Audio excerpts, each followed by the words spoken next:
ছাত্ররা তাদেরকে ভোট দিয়েছিল, তারা কিছু ভালো কাজ করেছিল, তাদের রেজাল্ট তারা পেয়েছে।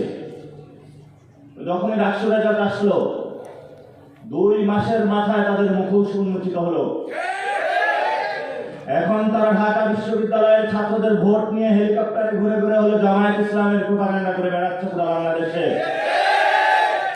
এমন বিশ্ববিদ্যালয়ের প্রতিনিধি আমরা বাংলাদেশে দেখতে চাইনি। আমরা বাংলাদেশের মানুষকে বলতে চাই,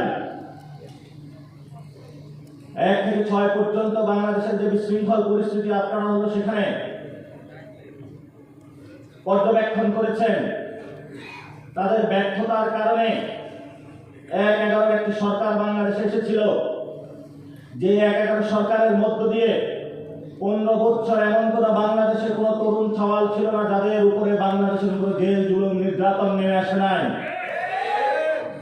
1 থেকে 6 এর ব্যর্থতার জন্য যেমন বিএনপি দায়ী, গত 15 বছরে শেখ হাসিনার এই যে দীর্ঘ শাসন, এটার পিছনে বিএনপির ব্যর্থতা অনেকাংশ বড় দায়ী। যখন আমরা বিপ্লব করলাম, বাংলাদেশকে মুক্তির জায়গা দিয়ে নতুন একটি জায়গার প্রচেষ্টা শুরু করলাম, তাদের এই ব্যর্থতার যে রং ইতিহাস, এই দীর্ঘ ইতিহাসকে তারা আবার কন্টিনিউশনের জন্য উঠে পড়ে লাগলো। তারা নতুন করে কার্ড নিয়ে আসলো, মুক্তিযুদ্ধের কার্ড। তাদের জীবনের মুখে শুনলাম না যে মুক্তিযুদ্ধের যে একটি সাম্য, মানবিক মর্যাদা এবং ন্যায় বিচারের রাষ্ট্র, এই 3টি শব্দ তাদের জীবনেও আমরা কোনোদিন মুখে উচ্চারিত হতে দেখি নাই। আওয়ামী লীগ মুক্তিযুদ্ধের চেতনার ব্যবসা করেছিল, এখন নতুন চেতনার ব্যবসাদার হাজির হয়েছে আমাদের সামনে। আমরা তাদের উদ্দেশ্যে বলবো, বাংলাদেশের চেতনা দিয়ে পলিটিক্স হয় না।